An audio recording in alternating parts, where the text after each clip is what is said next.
Vous recherchez une école de référence pour une double formation universitaire et professionnelle de qualité? Voici l'opportunité à ne pas rater. L'École supérieure d'administration, d'économie, de journalisme et des métiers de l'audiovisuel ESAE vous offre des programmes d'enseignement en licence et en master orientés vers l'emploi qui font d'elle une référence à travers les filières de l'administration générale et territoriale, l'administration du travail et de la sécurité sociale, droit, diplomatie et relations internationales, administration hospitalière, universitaire et intendance, journalisme et métiers de l'audiovisuel et toutes les filières des sciences de gestion. Une seule adresse, www.esae.bj. Rendez-vous dès maintenant sur nos campus ESAE Bedjromende au numéro 90 93 65 21 ou au numéro 98 98 14 00. Paracourt sur le numéro 52 46 12 12. Aboumé-Calavi au numéro 52 88 44 44. Akpata au numéro 52 88 33 33. ESAE, l'excellence à un nom. Aneldo, bonjour à nouveau. 11 lauréats ont été distingués pendant les Awards de basketball à Parakou. Effectivement, la cérémonie des Awards de basketball Parakou 2025 s'est tenue le samedi 8 février 2025 dans la cité des Kobourou. Plusieurs athlètes, principalement 11 basketteurs, ont été récompensés lors de cette cérémonie. Le point dans cet élément. La cérémonie de Parakou Basketball Award 2025 a honoré plusieurs acteurs du basketball dans le septentrion. Événement clé pour promouvoir le sport à la base, les Awards de Parakou ont distingué 11 lauréats, athlètes, arbitres et dirigeants. Le jeune basketteur sociétaire de Énergie BBC, Emmanuel Koné, décroche 2 trophées. Celui du meilleur joueur, MVP Pro, pour ses performances à l'ASPAL et celui du meilleur scoreur avec Énergie BBC. Fadou Ashraf du club Lungun de Basila a été désigné meilleur jeune basketteur. La meilleure joueuse MVP dame est Honorine Laourou du club Kobourou. Côté défense pro, le meilleur est dans les rangs du club Bosco Star. Il s'agit du jeune Jaurès Tanguay. La meilleure défenseuse pro est Saliou Faouziat du club Cavalier. Masso Ngobi Chabi Barak de l'Aspal est élu meilleur jeune MVP de la 2e division. La révélation de la saison est Touré Haroun du club Aspal. Un trophée d'honneur a été décerné à Yorou Mouda, responsable à l'organisation adjoint de la Fédération béninoise de basketball. Le meilleur entraîneur de la saison est Arissou Lewis de Bosco Star. Le meilleur arbitre de la saison est Fabel Somakou. Cette cérémonie qui se termine en apothéose encourage les athlètes à persévérer pour d'autres défis. Les regards sont désormais tournés vers l'édition de 2026. Le point de l'Assemblée générale élective du Comité national olympique et sportif est également au menu de cette page des sports. Le Comité national olympique et sportif béninois, CNOSBEN, a renouvelé ses instances le samedi 8 février 2025 avec la réélection du président Julien Minenvoa. Les délégués l'ont plébiscité avec 28 voix pour et seulement une seule personne qui a été contre pour une équipe légèrement remaniée. Le reportage avec Setonde Larios à Diaguino. Je voudrais, avec votre permission, déclarer solennellement installer le bureau élu ce jour, samedi 8 février 2025.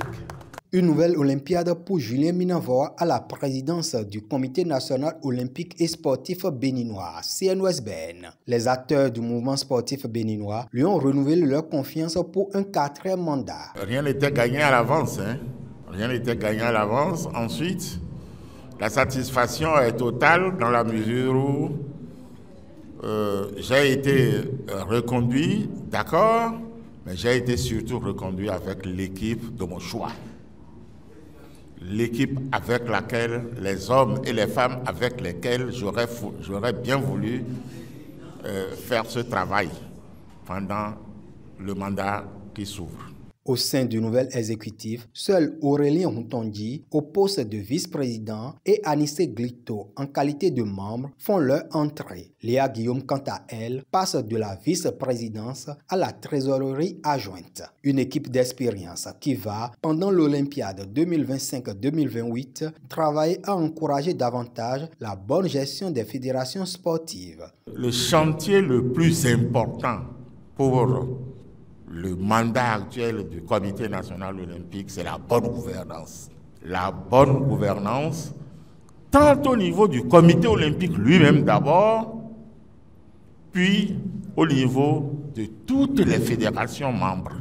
Vous savez très bien que nous avons pris suffisamment de dispositions réglementaires pour éviter au maximum de voir traîner des présidents de fédérations devant les tribunaux ordinaires.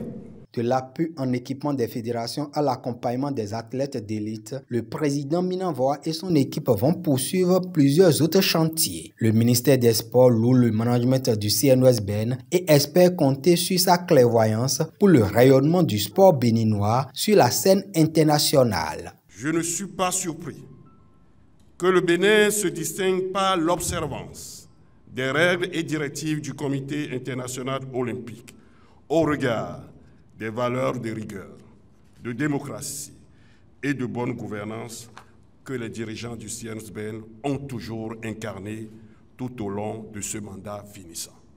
Aussi, voudrais-je, au nom du ministre des Sports, vous dire un profond merci pour vos actes de délicatesse en faveur du rayonnement du Bénin et pour le bon exemple que vous donnez à l'ensemble du mouvement sportif national. Avant cette assemblée générale élective, les membres du CNOSBN ont validé les comptes de l'institution en décembre 2024. La Fédération béninoise de football rend public le calendrier des licences. Suite à un communiqué signé par le secrétaire général de la Fédération béninoise de football, Claude Baki, daté du jeudi 30 janvier 2025, le calendrier des licences d'entraîneurs CAF D, C et B a été dévoilé. Après la vague de formation qui a meublé l'année 2024, les dates des sessions de formation d'entraîneurs pour le compte de l'année 2025 sont désormais connues. D'après le dit calendrier, la formation pour l'obtention de la licence CAF D a déjà débuté, notamment le 3 février 2025. Avec 7 sections à l'appui, elle prendra fin le 14 décembre 2025. En ce qui concerne la licence CAF C, elle va prendre son envol le 3 mars pour atterrir pour prendre fin le 7 décembre 2025 avec notamment 3 sessions. Et pour finir avec la licence CAF B qui couvre la période du 6 mars 2025 au 30 novembre 2025 et qui comporte 2 sessions. Merci à vous pour cette présentation de l'actualité sportive. Chers amis internautes, à présent, on convoque en plateau Quentin et Atifa pour la définition du jour et les trucs et astuces.